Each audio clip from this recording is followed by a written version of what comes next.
Hello everyone, my name is John Chapman. I want to thank you all for coming here tonight. I want to tell you guys a little bit about my name, John. I want to help you remember it. The Bible says in Proverbs that a good name is rather to be chosen than great riches. Alright, so we know that a name is important.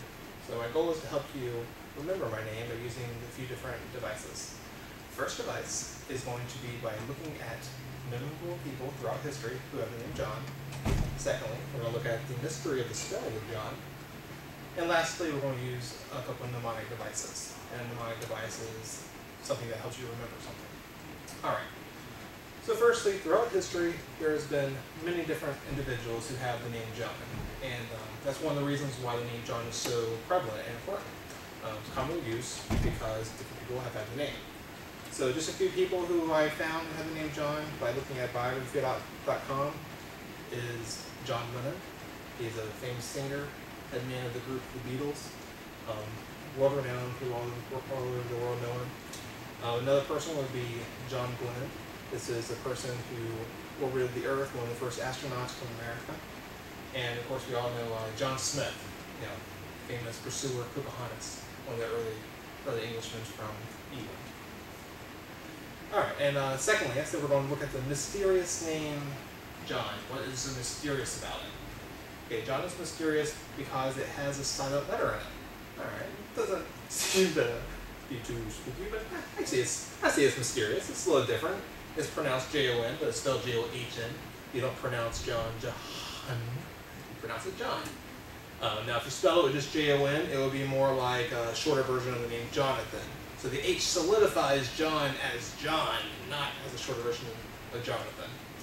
And how I can help you remember the name is by possibly, whenever you're writing a word down that has a silent letter in it, you can say, hey, silent letter, John has a silent letter, there you go. You remember John by doing that.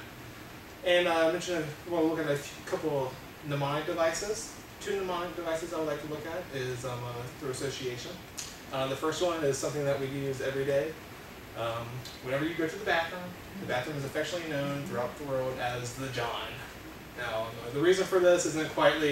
I did a quick Google search, and some people said because the guy who had been in one of the first toilets, his first name was John, but there's been arguments that people say that back in 16th century Europe, people would call the outhouses the Jake, and maybe that's how it came from. So there's not exactly an agreement on why that's called John, but nonetheless, the bathroom is called John. So when you go to the bathroom, hey, you say you go to the John, you can think of my name. Alright, and another mnemonic, which the children's rhyme, but a lot of us know of, is a fun song. If you'd like to, you can sing along with me. John Jacob Jingleheimer Smith, his name is my name too. Whenever we go out, the people always shout, there's a John Jacob Jingleheimer Smith. So these are a few devices that you remember my name. Alright, I'd really like to thank you guys for coming tonight. Really do appreciate it. Just don't forget, by thinking of people throughout history with the name John, by writing out any type of word that has a silent letter, and by the fun mnemonic devices of association with the bathroom, or with the fun song John Jacob Jingleheimer Smith, you can remember my name. Thank you.